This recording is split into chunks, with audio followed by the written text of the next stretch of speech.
Então, boa noite a todos, mais um encontro do Insight Coletivo. Nós estamos hoje inaugurando o nosso primeiro encontro de 2024.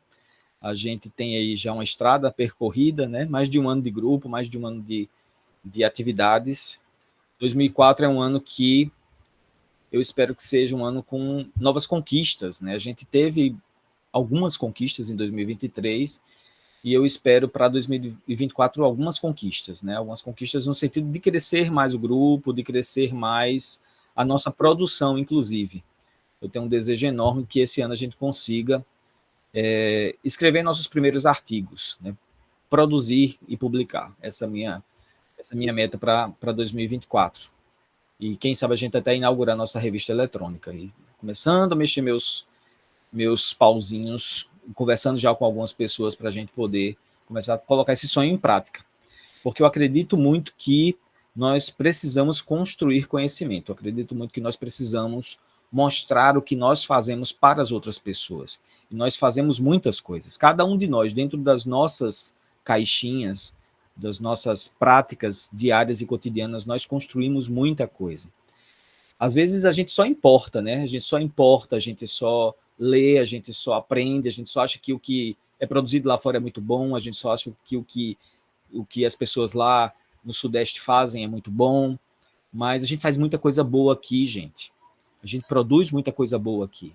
E a gente só se dá conta disso quando a gente olha para a produção dos outros, quando a gente vai lá fora e às vezes vai a um congresso, às vezes vai a um simpósio, a um encontro e conversa com as outras pessoas e vê a publicação das outras pessoas e vê o que eles estão fazendo lá fora, a gente faz aqui.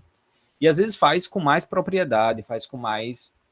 não porque somos melhores, mas porque às vezes a gente tem mais demanda, a gente tem mais experiência até. Então nós precisamos fazer isso, a gente precisa produzir conhecimento, a gente precisa publicar, estudar, escrever, e essa é a minha meta para 2024, a gente, nesse grupo, conseguir fazer alguma coisa nesse sentido, tá? De publicação, então me aguardem, assim, eu vou atrás de algumas pessoas em específico, algumas pessoas podem me procurar espontaneamente, mas eu vou atrás de algumas pessoas em específico para a gente poder fazer coisas juntos nesse sentido, tá? Então vamos lá, a ideia é a gente conversar um pouquinho sobre esses psicofármacos hoje. Eu não preparei um material em slide, nada, eu quero só bater um papo mesmo com vocês, conversar um pouco, falar um pouco sobre o que é a psicofarmacologia nesse contexto do tratamento, né, do TDAH. Você sabe que o transtorno de déficit de atenção e hiperatividade, ele quanto entidade nosológica, é algo recente. A gente não tem quanto entidade nosológica, quando eu falo assim, de junção de sintomas e classificação, né, da criação de um transtorno psiquiátrico. É algo recente, dos anos 2000, de 2010 para cá, né, porque a gente não tinha isso nas classificações oficiais, a gente não tinha esse entendimento quanto classificação propriamente dito, né? E é importante a gente entender que isso faz toda a diferença, porque na hora que você inaugura uma classificação, na hora que você nomeia, né, uma entidade nosológica, você classifica e nomeia, você aumenta a possibilidade de começar a identificar essas pessoas. Identificar notoriamente. Vejam, e se a gente for olhar historicamente, que inclusive em número de publicações, se a gente for avaliar no Medline, PubMed, número de publicações, as publicações, tanto no sentido de avaliação e de recursos terapêuticos para o transtorno de déficit de atenção e hiperatividade, elas explodiram depois de 2010, que é quando a classificação foi possível. Ou seja, não é uma coincidência, né? Ou seja, a classificação torna isso possível. Por isso que há, inclusive, muitas críticas nesse sentido, né? Existem algumas pessoas que acreditam que o surgimento da classificação foi uma forma de fazer a doença surgir. Eu não acredito nisso, eu acho que a classificação ela conseguiu compreender algo que já estava posto há muito tempo, inclusive os sintomas do TDAH são descritos há muito tempo, desde o início do século XX, inclusive, a gente tem relatos e descrições disso, mas a gente não compreendia isso, a gente não conseguia entender isso. Hoje, com a neurociência, com o advento da neuroimagem, a neuroimagem funcional, inclusive, a gente consegue entender. A gente consegue mapear funcionalmente o cérebro e entender que pessoas com esses sintomas têm um padrão de funcionamento cerebral diferente.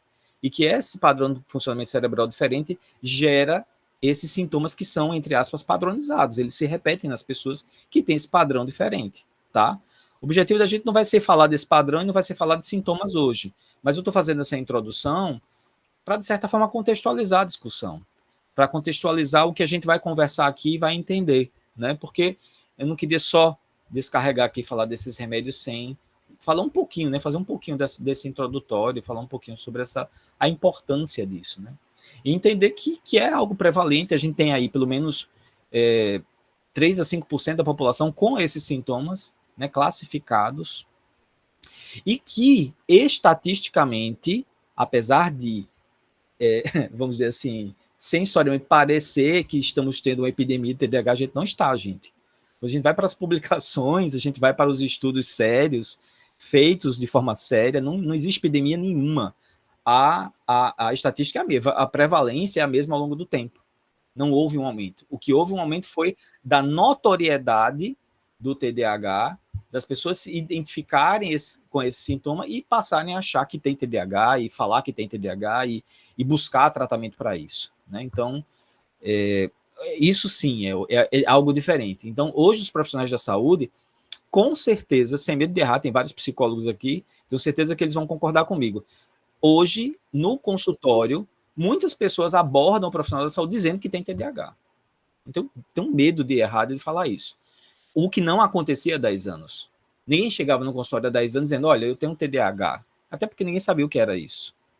Então, vejam que há uma mudança, né, uma mudança aí nesse sentido. Então, mas isso não significa que houve aumento de prevalência, né? Não houve. Isso, quando a gente vai falar, vai para estudos sérios. Houve aumento na prevalência de prescrição, houve aumento na prevalência de venda de medicação, houve aumento do uso assustador de medicação, isso é notório e é verdadeiro, mas não de prevalência em estudos sérios, né, estatísticos. A estatística é a mesma. E é isso que me preocupa, porque se não houve um aumento estatístico, por que está vendendo tanto remédio, né? Isso, de fato, é algo que a gente precisa se debruçar. Há provavelmente um super diagnóstico, aí, um equívoco, né, nesse sentido, né? E aí o que acontece? A gente tem, e aí o que me preocupa nesse contexto é exatamente essa possibilidade de estar havendo um super diagnóstico, um diagnóstico acima do que seria o real, de pessoas que possivelmente possam estar recebendo um diagnóstico de TDAH que não tenham. É uma possibilidade, tá?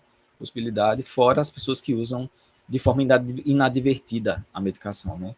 Sem uma orientação adequada, sem um respaldo diagnóstico e terapêutico nesse sentido, tá? Mas o que acontece, assim, só para resumir para vocês e para a gente falar nesse sentido, do ponto de vista neurofisiológico, o que justificaria o sintoma em si é uma disfunção de córtex pré-frontal. O que justifica, entre aspas, resumidamente, a condição, né? Existe um psicofarmacologista, o Stephen Stahl, que ele diz o seguinte, ele diz que o córtex pré-frontal, que a dopamina no córtex pré-frontal, dependendo da neurotransmissão dessa dopamina no córtex pré-frontal, a dopamina ela tem várias funções. Muita dopamina, exagero de dopamina em córtex pré-frontal gera alucinações, por exemplo, né? Uma hiperestimulação dopaminérgica em córtex pré-frontal gera alucinações. A ausência de dopamina, quase nada de neurotransmissão, pouca neurotransmissão, gera apatia, desmotivação, inclusive sintomas depressivos, tá? Ou seja, a gente precisa de um equilíbrio desse neurotransmissor nessa região do cérebro, para que a gente possa exercer a cognição de uma forma mais adequada, sem a influência do humor, sem a influência de outras questões. Então, o que ele fala é que deve existir uma regulação de dopamina nessa região em específico, que é o que corroboram esses estudos. E a função precípua desses psicoestimulantes, a função precípua deles é a regulação da dopamina em córtex pré-frontal, fundamentalmente. Se a gente for pensar qual é o mecanismo de ação desses remédios para a terapêutica do transtorno de déficit de atenção, é essa regulação dopaminérgica em córtex pré-frontal. Esse é o conceito. Esse é o objeto. É assim que essas medicações funcionam. A gente tem no Brasil hoje 3 medicações que fundamentalmente hoje são indicadas para o tratamento do TDAH. São elas o metilfenidato, né, que o nome comercial mais conhecido é a Ritalina. Hoje existe genérico, existem outras marcas. A lisdexanfetamina, que o nome comercial é Venvance, né, que é uma medicação que ainda não quebrou patente, então a gente não tem genérico, não tem medicações similares, não temos outras marcas no mercado brasileiro.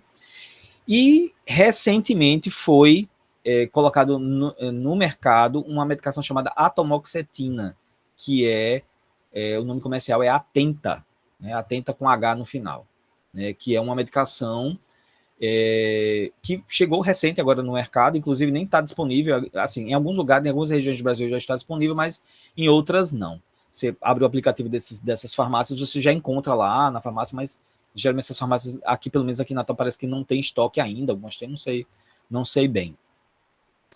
O que é que difere essas medicações? Né? Qual a diferença entre elas?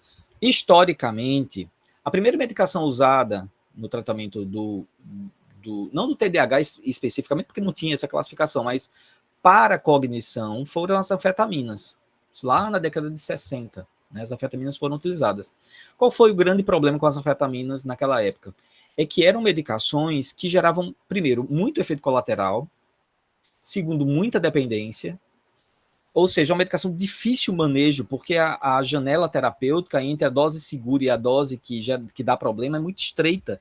É um remédio difícil de manejar, ou seja, um remédio que gera muito efeito colateral e que gerava muita dependência. Então, as anfetaminas, a medicina flertou com as anfetaminas como com uma grande possibilidade, mas depois ficou muito assustada com o risco que aquilo significava, né?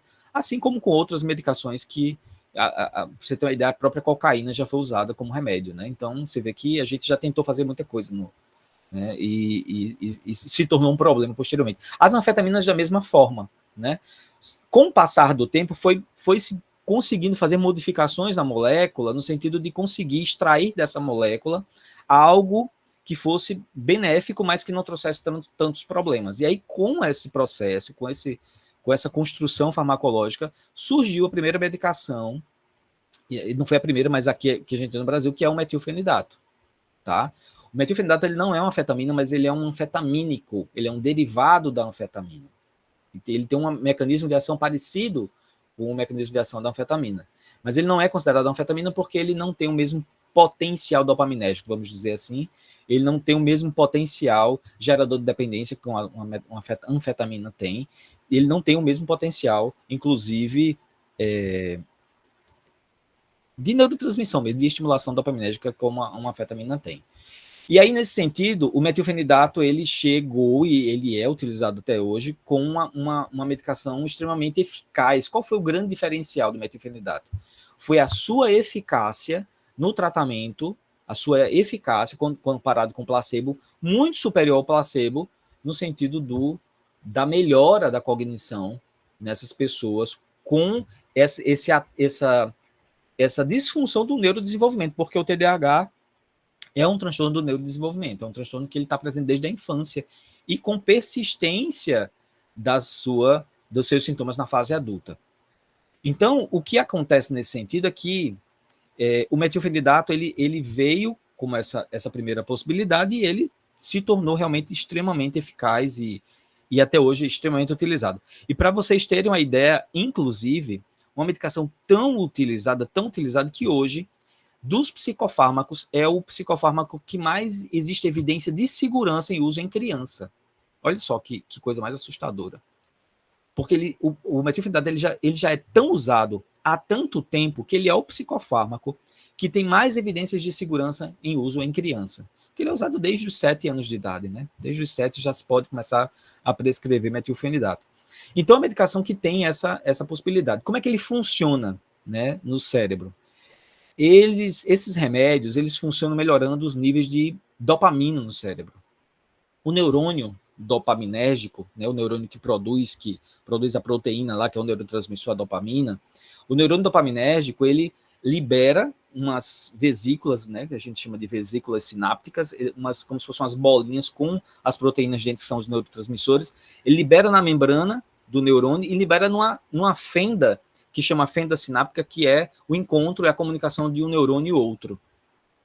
E o que acontece? Uma parte dessa dopamina que é liberada dentro dessa fenda sináptica para comunicação neuronal, uma parte dessa dopamina volta para dentro do neurônio para ser metabolizada e ser reutilizada, né? Ser metabolizado de novo e você vai, nessa engenharia, essa circuitaria bioquímica, você ser reutilizado. Mas o que acontece? O que esses remédios fazem? Eles bloqueiam a bomba, chama de bomba de recaptação de dopamina, que coloca esse neurotransmissor para dentro da célula. E aí isso faz com que você tenha mais dopamina livre nessa fenda sináptica, e isso faz com que essa dopamina ela atue mais tempo nessa fenda e estimule mais fortemente esses receptores dopaminérgicos do neurônio seguinte, né, que vai receber a dopamina. E aí essa é a grande sacada, essa é o grande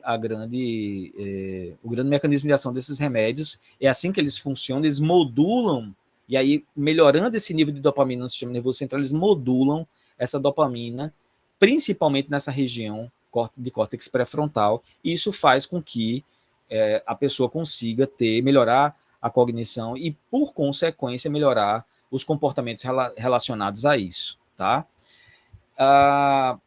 Essas medicações, tanto o metilfenidato como os outros, né, e aí principalmente a lisdexanfetamina, são medicações que elas têm apresentações diferentes, né, porque você tem, por exemplo, você tem metilfenidato de curta ação, que é uma medicação que ela funciona por um período curto, ela tem uma absorção rápida e uma distribuição rápida no corpo, e a eliminação acontece em 4 a 5 horas, né, ou seja, uma medicação de curta ação.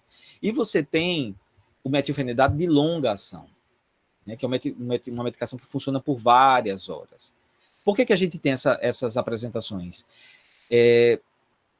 Porque algumas pessoas precisam de absorção mais rápida dessa medicação para ela utilizar esse remédio, e aí, nesse sentido, geralmente essas apresentações elas funcionam mais para pessoas que têm mais desatenção do que hiperatividade, tá? Porque a absorção mais rápida beneficia mais essas pessoas, porque a absorção mais rápida, mais dopamina, às vezes gera mais inquietação, e as pessoas hiperativas, impulsivas, elas se adaptam menos a essas medicações. E aí foram criadas essas apresentações com liberação lenta, né, uma absorção mais lenta, uma meia-vida mais longa, uma eliminação mais gradual, para tanto diminuir os efeitos colaterais do metilfenidato, mas também para diminuir um efeito que chama de efeito rebote, que alguns pacientes reclamam muito, que é quando acaba o efeito do remédio, que é como se esvaziasse a bateria. É como se eles arriassem a bateria no final do dia. Eles ficam esgotados, sem energia e sem disposição para fazer nada. Isso é um efeito, um sintoma que os psicoestimulantes, de modo geral, provocam nas pessoas, né? Esse efeito rebote. Você toma um metilfenidato, fica lá muito focado, faz o que precisa fazer e tal, e no final do efeito dele a pessoa esgota, ela não consegue fazer mais nada. Então esse é um dos problemas dessa medicação. E aí uma coisa que foi criar esse efeito de longo prazo para tentar diminuir esse efeito rebote que acontece no final do dia, tá? Então essa é uma faceta do metilfenidato. Então ele tem o objetivo de fazer esse efeito retardado foi esse, né? E tentar diminuir, inclusive, o risco de abuso, né? Porque as medicações com absorções mais rápidas, efeitos mais imediatos, têm um risco maior de abuso, e isso pode significar, em alguma medida, um uso inadequado da medicação, tá certo? Há uma outra medicação, utilizada no Brasil, que para vocês terem uma ideia, é uma medicação um tanto recente no Brasil, que a patente ainda nem quebrou, inclusive, que é a lisdexanfetamina. É uma medicação que tem um mecanismo de ação parecido com o metilfenidato, tá? A lisdexanfetamina também é um derivado anfetamínico, né? Ela tem essa característica também de aumentar a dopamina em córtex, né, em córtex pré-frontal, e fazer isso de forma extremamente eficaz, assim como assim como o metilfenidato. Qual é a diferença, né, entre a lisdexanfetamina e o metilfenidato? É que a lisdexanfetamina, ela é uma medicação que ela tem alguns efeitos colaterais que o metilfenidato pode ter, mas que ela pode ter de forma mais intensa, né? Como, por exemplo, o aumento a diminuição do apetite, né?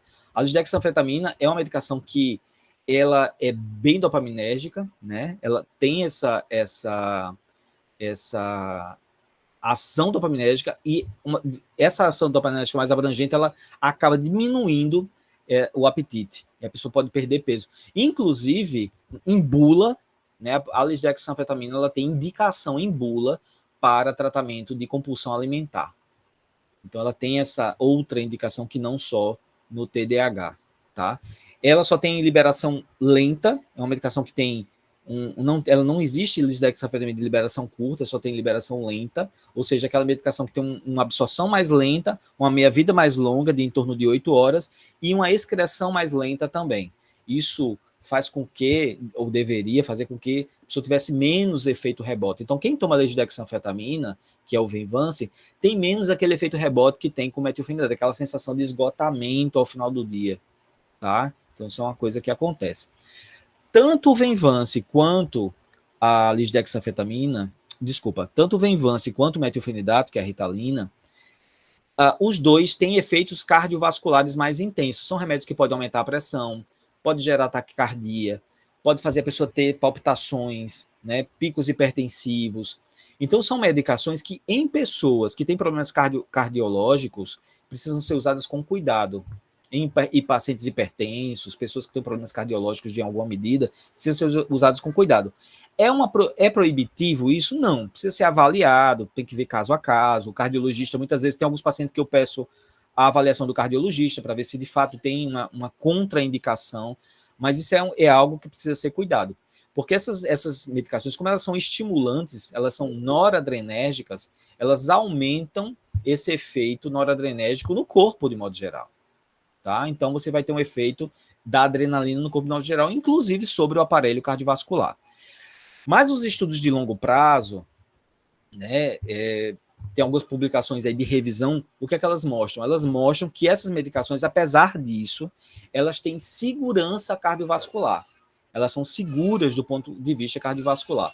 Elas não significaram, do ponto de vista do cuidado de longo prazo, né, elas não significaram um aumento do risco cardiovascular, de modo geral, para as pessoas. Então, eles observaram, esses estudos comparativos observaram que não houve um aumento do risco cardiovascular, ou seja, essas medicações elas não são deletérias do ponto de vista cardiovascular, mas isso não quer dizer que você não precise, não deva cuidar, né? Cuidar no sentido de observar esses pacientes caso a caso, tá? Então, isso é extremamente importante, né? Qual é a diferença? Aí, quando se indica metilfenidato, quando se indica lisdexanfetamina, qual é a diferença? Que são os dois grandes psicoestimulantes que a gente tem no Brasil, né? Qual é a diferença?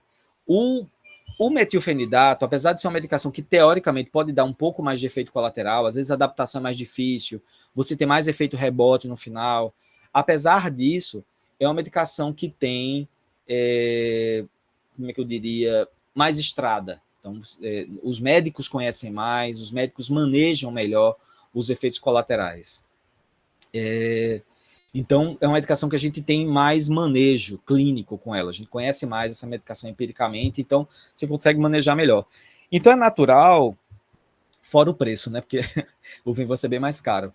É natural que você tenha mais prescrição de metilfenidato. É natural que as pessoas usem mais e tenham mais prescrição de metilfenidato por causa disso.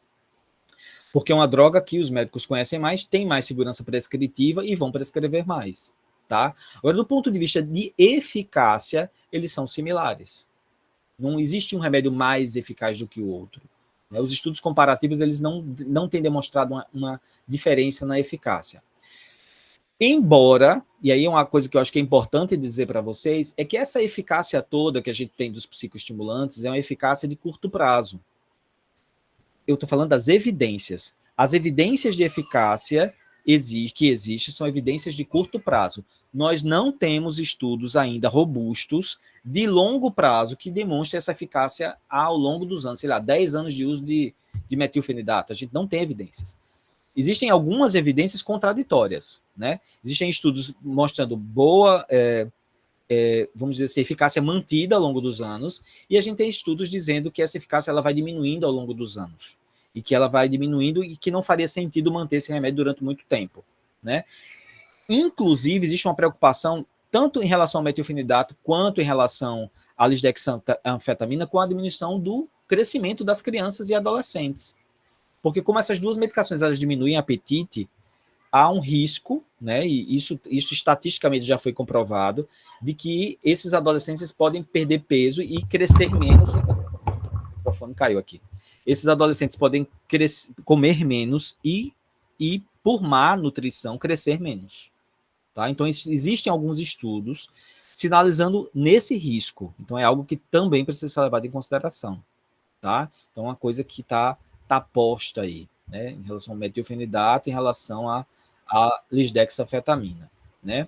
Então, assim, há uma ausência realmente de estudos de longo prazo que nos assegurem, né, essa verdadeira segurança aí em relação a essas duas medicações.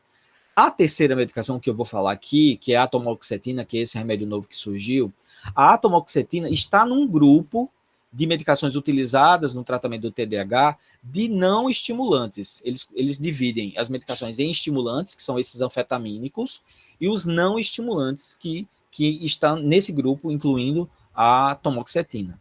Como é que funciona essa atomoxetina diferente desses outros remédios? Ela funciona como se fosse, entre aspas, tá, gente? Para não confundir, como se fosse um antidepressivo. O que é que os antidepressivos fazem? Eles bloqueiam bomba de recaptação de monoaminas. A atomoxetina faz isso. Ela bloqueia a bomba de recaptação de noradrenalina. Só que essa bomba de recaptação de noradrenalina em córtex pré-frontal, ela também faz recaptação de dopamina. Esse bloqueio, vamos dizer, de forma contralateral, faz com que melhore os níveis de dopamina no córtex pré-frontal. E qual é a grande diferença nesse sentido? É que a atomoxetina, ela tem uma meia-vida muito mais longa, de 24 horas, e ela faz isso 24 horas, tá? Qual é a vantagem disso em relação aos psicoestimulantes? Menor risco de efeitos adrenérgicos, ou seja, o risco sobre efeito cardiovascular é mínimo, ou quase não existe, é muito, muito menor. Risco inexistente de abuso, né? Ou seja, porque como não tem aquela ação meio anfetamínica, meio euforizante, porque algumas pessoas que tomam metilfenidato e lisdexanfetamina descrevem isso, uma ação às vezes meio euforizante, com a atomoxetina isso não acontece. Esse remédio ele não provoca isso. E nesse sentido, esses estudos mostram que essa medicação é mais segura nesse aspecto. Embora, do ponto de vista de controle de sintoma, ela seja menos efetiva. Ela se demonstra, comparativamente ao placebo, menos efetiva que esses psicoestimulantes, né, que no caso eu estou citando aqui o metilfenidato e a lisdexanfetamina, tá? Então, ou seja, a tomoxetina é uma medicação considerada no tratamento do TDAH de segunda linha. Ela não é considerada uma medicação de primeira linha. Os psicoestimulantes, por causa dessa eficácia comparada ao placebo, dessa eficácia grande comparada ao placebo, eles são considerados primeira linha no tratamento do TDAH. A tamoxetina é considerada segunda linha. O que é que significa isso ser segunda linha? Significa que ela não é primeira escolha. Quando alguém está doente, por exemplo, sei lá, uma pessoa está com depressão e ela procura um médico, ele vai pensar em algumas substâncias farmacológicas em primeiro lugar. Essas são primeira linha, que são as medicações mais eficazes, são as que dão menos efeito colateral, são as que vão, vamos dizer assim, o custo-benefício vai ser maior, o resultado vai ser melhor. As de segunda linha são aquelas que a gente coloca em segunda linha, por quê? Ou porque são menos eficazes, ou porque as primeiras não funcionaram. Tá? Então, a tamoxetina ela é segunda linha, tanto no sentido de dar menos efeitos colaterais, como também no sentido de ter menos risco, né, de abuso. E aí ela pode ser usada isoladamente, sei lá, se por algum motivo a pessoa não pode tomar nem metilfenidato, nem dexmedetamfetamina, de maneira alguma, ela pode usar a tamoxetina isoladamente, ou ela pode usar essa medicação associado a um psicoestimulante, caso essa pessoa tenha sintomas persistentes e refratários e de difícil controle, tá? Então, a coisa funciona mais ou menos assim. Então, essa medicação, a atomoxetina, né, que está chegando aí no Brasil, é uma medicação que tem essas características principalmente, tá? O efeito adverso mais comum da atomoxetina são náuseas, vômito, fadiga, às vezes provoca também diminuição do apetite, sonolência, tanto é que ela é recomendada de ser administrada à noite, né? Mas é uma medicação que está posta aí como possível uso nesse sentido, tá? Ela tem um perfil, vamos dizer assim, a tamoxetina tem um perfil de segurança interessante, ela é usada também desde da infância, ela tem, né, vamos dizer assim, evidências de segurança no uso desde da adolescência, desde a infância até a adolescência, tá? É uma medicação que tem uma estrada, como dizendo para vocês, é nova no Brasil, mas já muito usada lá fora, já muito conhecida lá fora. Então tem muitas publicações, muitas evidências, e estava sendo muito aguardada aqui no Brasil pela classe médica por causa disso, porque já é muito conhecida lá fora e suscita a possibilidade, né, de reforçar o arsenal terapêutico nesse sentido. Ver se tem mais alguma coisa aqui para falar antes da gente iniciar a discussão.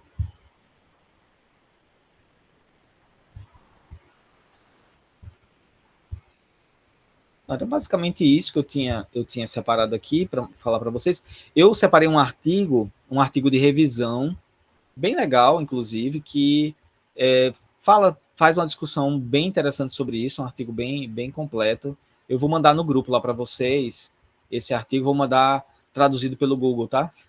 Eu sei que tem algumas pessoas que têm dificuldade de ler no inglês, eu vou fazer eu vou mandar traduzido, não é uma tradução perfeita não, mas vai traduzido pelo Google. Olha, tem uma coisa que é interessante que eles colocam aqui. Os benefícios potenciais dessas medicações não estimulantes em comparação aos estimulantes inclui o seu status de não ser controlado. Não, entre aspas, né? Porque é uma medicação de uso controlado. Mas esse remédio, por exemplo, esse Atenta, ele é um remédio que não precisa daquele receituário amarelinho, porque tanto o metilfenidato quanto a lisdexanfetamina tem um receituário de controle especial muito controlado, que você não pode nem imprimir, você tem que pegar lá na vigilância sanitária, é uma coisa bem mais controlada. Essa medicação nova não, ela é uma medicação que é feita, que ela vai ser prescrita como um antidepressivo em papel branco mesmo, carbonado, né? Papel que a gente chama de receituário de controle especial. Tá, vamos lá, vamos conversar então. Já vi aqui que Romilson levantou a mão. Tem algumas perguntas aqui no chat. Vamos lá, Romilson, começar com você. Adriano, no início você falou do aumento, né, dessas medicações, né, e aí trazendo a prevalência do TDAH, mas assim, no meu recorte, né, no meu universo, eu tenho observado como o Vyvanse, tanto a Ritalina quanto mais o Vyvanse mais fortemente, está sendo muito usado como para ajudar na inibição do apetite, né? Então, acho que isso, quando você diz no aumento, esse aumento a gente não sabe se é necessariamente relacionado a TDAH ou se os endocrinologistas estão passando de forma, aqui não tem nenhuma crítica a um endócrino, mas assim, eu estou falando de um recorte, tá certo? E aí eu quero fazer essa ressalva que eu estou falando dentro de uma perspectiva que eu tenho observado. E não eu não sei o que acontece, mas esses profissionais, muitas vezes, não observam os efeitos adversos que essa medicação pode trazer para esse paciente, né? Então, eu tenho observado e quando chega, eu digo, recorra, volte, porque pelo que eu estou observando, o que você está trazendo é um efeito adverso, provavelmente do Vyvanse. Ou então procure um psiquiatra para lhe ajudar nisso, lá. Mas, de qualquer forma, está sendo bastante usado nessa perspectiva de inibição do apetite. A preocupação é que sempre não há uma campanha, não há um trabalho de conscientização, né, desse paciente quando chega a esse consultório, desse profissional, porque ele quer passar realmente a pílula milagrosa para, né, para ser resolvido a questão. Era isso, Adriano. Tá, joia, Romilson, obrigado. Não, pois é, eu acho que a gente lida com isso, e você tem toda a razão. De fato, tem outras indicações, né? Essa questão da perda de peso. É como eu falei, tem indicação em bula, a lisdexanfetamina, ela é indicada, aprovada tanto pelo FDA como pela Vigilância Sanitária no Brasil, para tratamento da compulsão alimentar, né? Então, a prescrição para compulsão alimentar, de fato, é algo possível, né? Então, a gente vai ter essa prescrição nesse sentido. Mas você tem toda a razão no sentido de que eu acho que se prescreve, eu acho que é importante, as prescrições são importantes, acho que as ferramentas terapêuticas farmacológicas são importantes, mas eu acho que é como se eu sinto falta desse olhar mais abrangente, né? Desse olhar sobre a pessoa e sobre... Eu vou dar um exemplo, o que é que eu vejo com muita frequência? As pessoas vão a consultórios médicos e saem de lá, muitas vezes, com receitas para 6 meses. Tá? Então, assim, isso demonstra para mim, claro, eu tô falando, tô citando isso, eu tô generalizando, tá, gente? Agora, com Venvanse isso é mais difícil porque o cara teria que sair com 6 receitas, né? Mas eu tô generalizando de modo geral. Então, às vezes, eu sinto que é difícil, o sistema, ele é um pouco complexo nesse sentido. Então, as pessoas elas precisam ser seguidas mais de perto. É complicado você avaliar uma situação hoje e achar que por 6 meses o que você está vendo hoje vai se manter.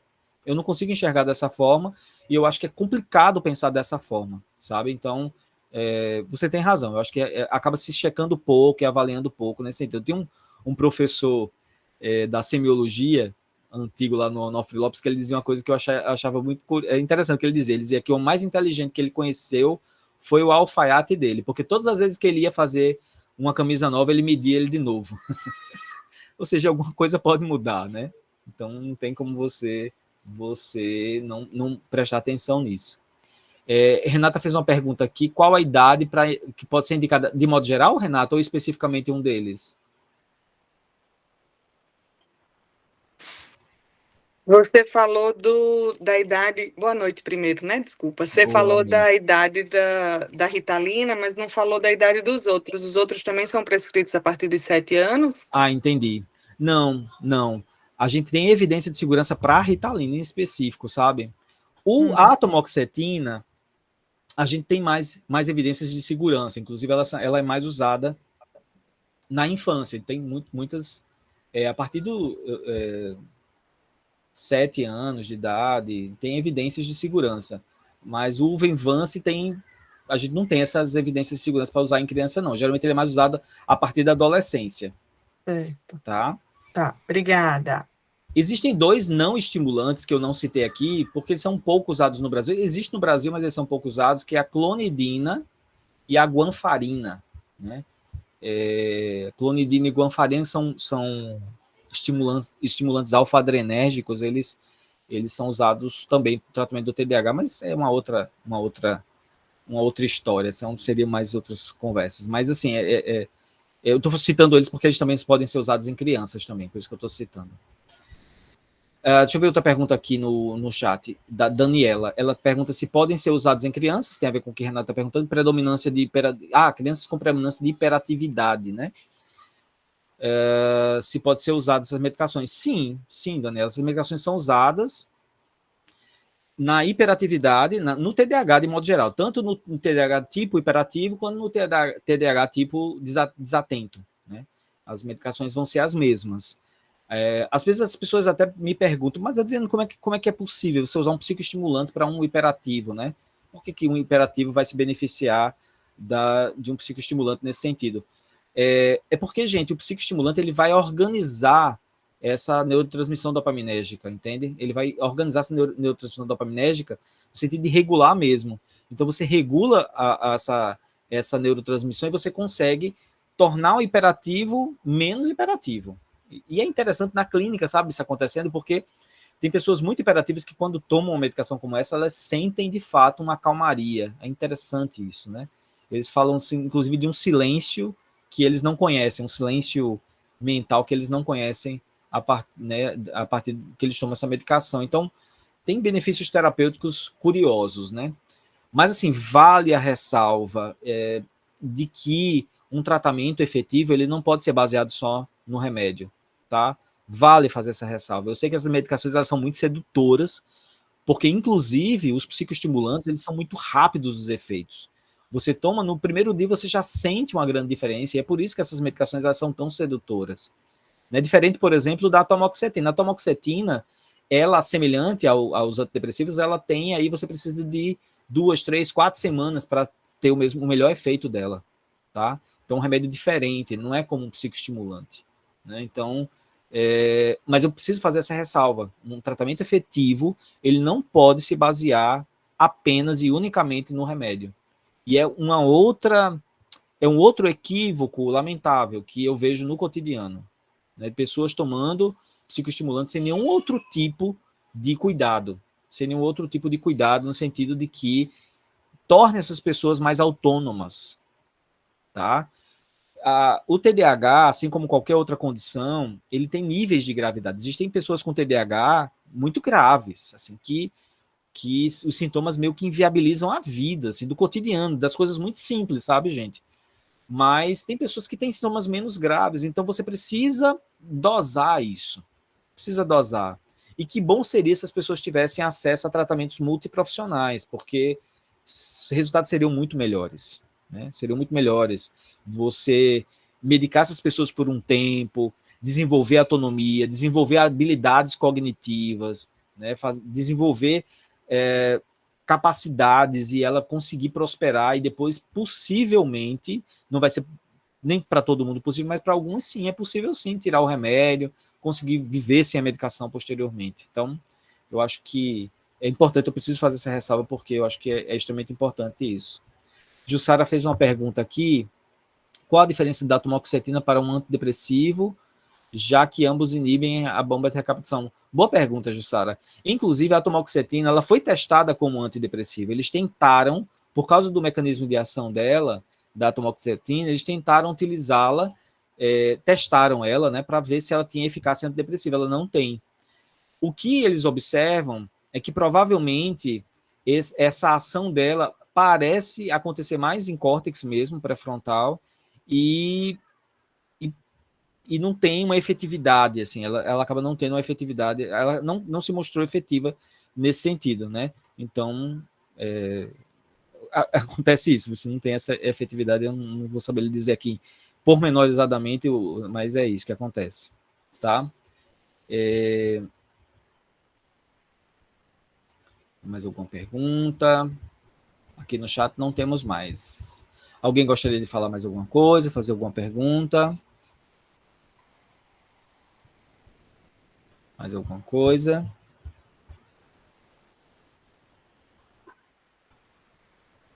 Ana Amélia, pode falar, Ana Amélia.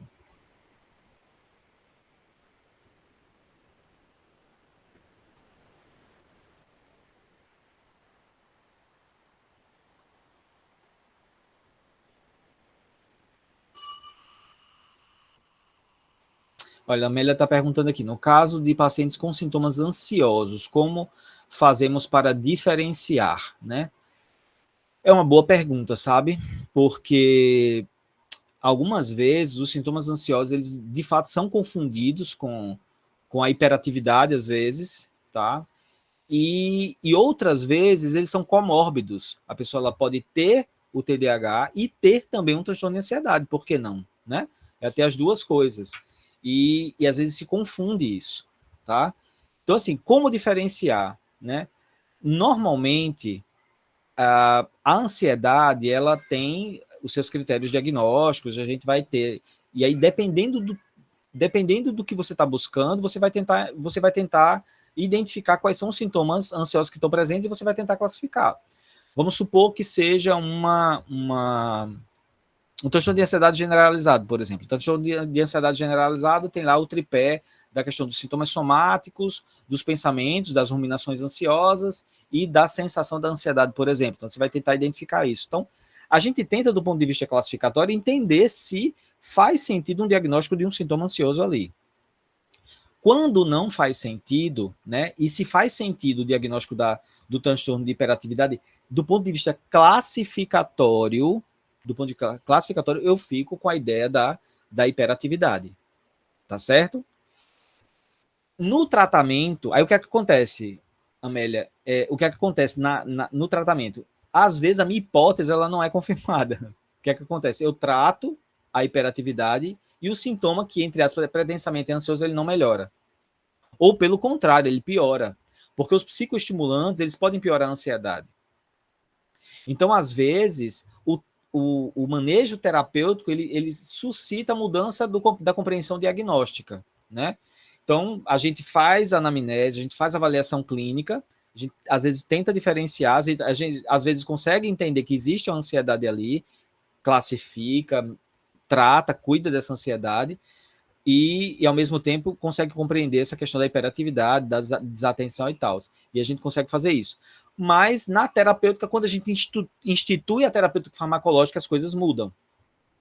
Assim como o contrário é verdadeiro. Já aconteceu, por exemplo, já aconteceu mais de uma vez isso no meu consultório, a pessoa chegar com o pretenso diagnóstico do TDAH, não, eu vim porque eu acho que eu tenho TDAH, que eu tenho dificuldade de foco e tal e tal. Quando eu faço a anamnese, eu não fico convencido que essa pessoa tenha TDAH, eu não consigo me convencer. Aí o que é que eu faço? Mas eu me convenço, por exemplo, que ela tem um transtorno de ansiedade. Aí o que é que eu faço? Eu trato a ansiedade.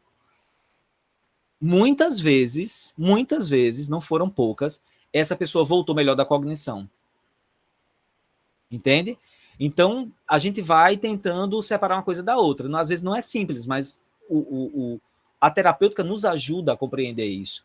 Então, tanto no sentido quanto no outro, a gente às vezes acontece isso. Você melhora a ansiedade e a cognição melhora, e às vezes você, tentando melhorar a cognição, piora a ansiedade, e aí você vai conseguindo compreender onde existe mais ansiedade e onde existe menos, entendeu? Então, é basicamente isso que na prática, eu consigo ir fazendo.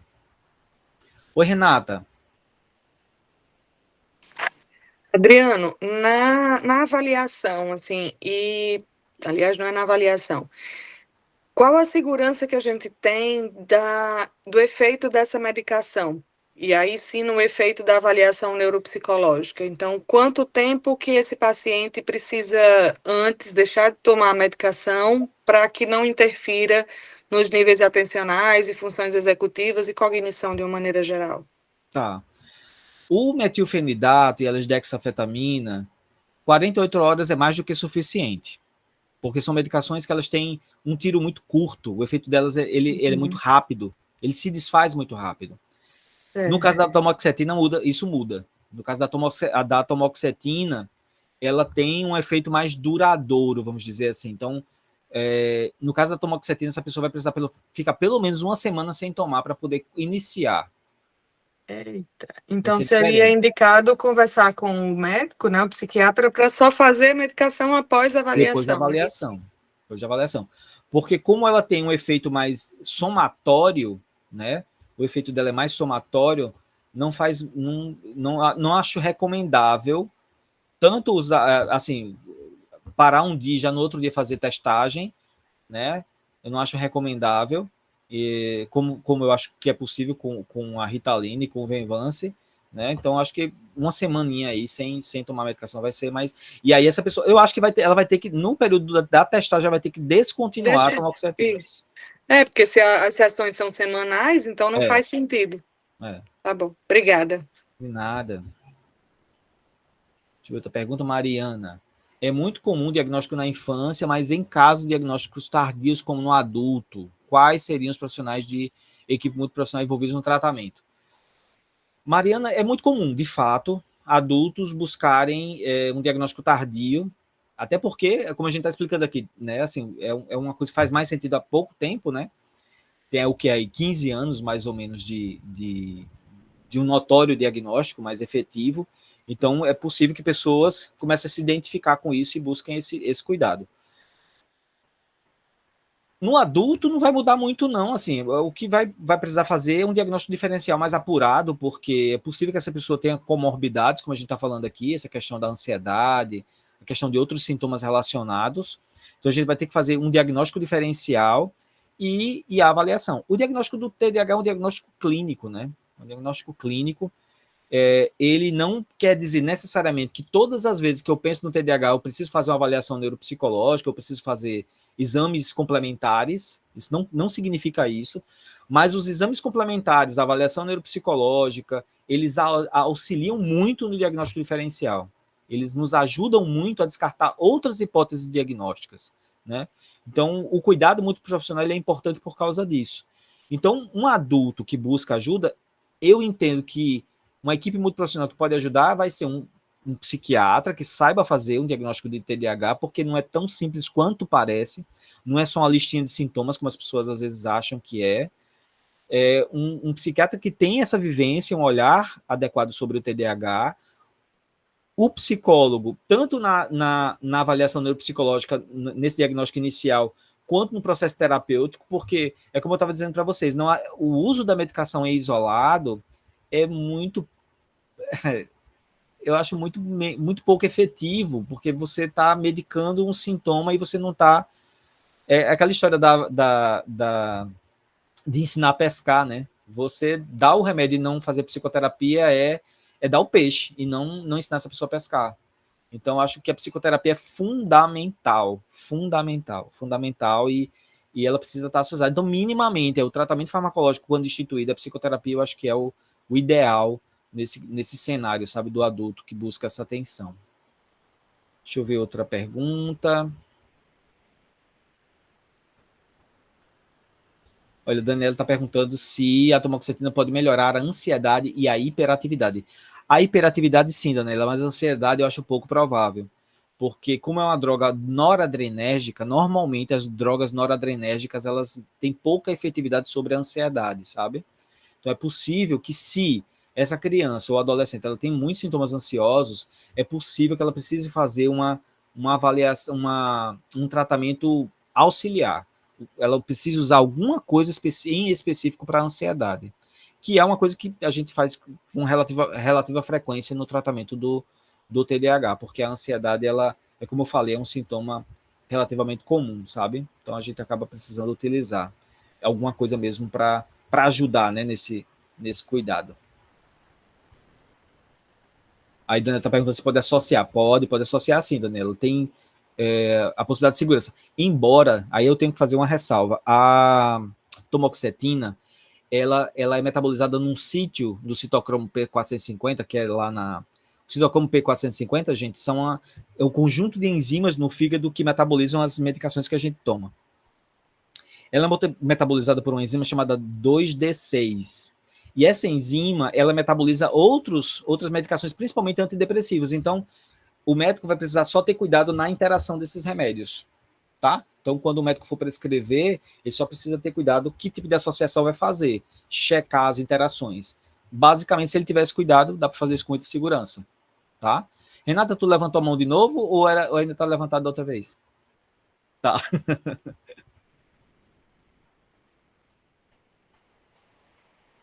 Vamos ver se tem mais alguma pergunta. Alguém mais, gente? Quer fazer alguma contribuição para a gente?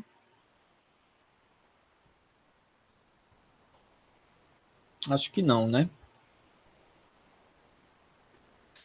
Nós já estamos chegando na nossa hora, vamos dizer, combinada, né? Geralmente a gente termina às 21 horas. Deixa eu ver se nas minhas anotações eu trouxe mais alguma coisa aqui. Não, acho que era basicamente isso que eu tinha para falar para vocês.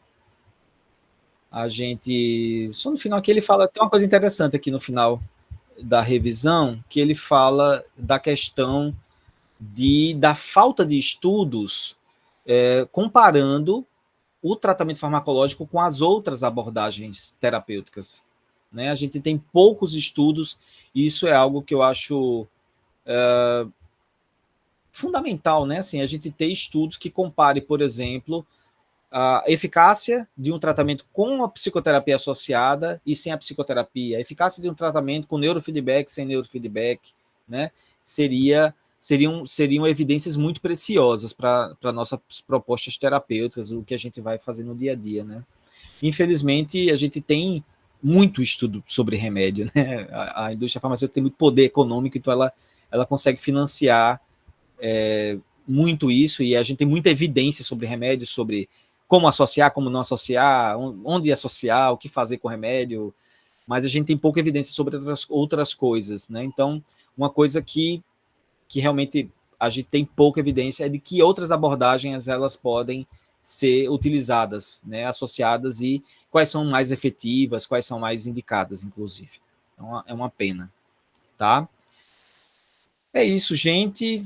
Então, eu queria agradecer a todo mundo que está aqui, né, que ficou esse tempinho aqui com a gente, né? Queria agradecer muito. Espero que tenha contribuído, né? Que eu tenha trazido informações que tenham contribuído para vocês aí no dia a dia, tá? Quem tiver alguma dúvida, quiser, sei lá, trocar alguma informação, fazer mais alguma pergunta, é só me acessar aí pelas redes sociais, estou aí disponível para a gente conversar.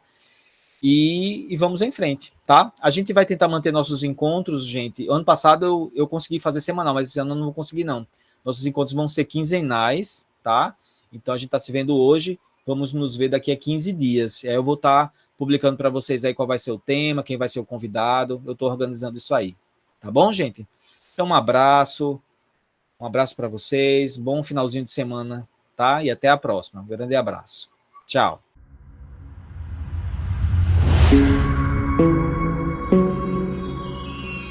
Insight Coletivo. Juntos, mais fortes, pela saúde mental.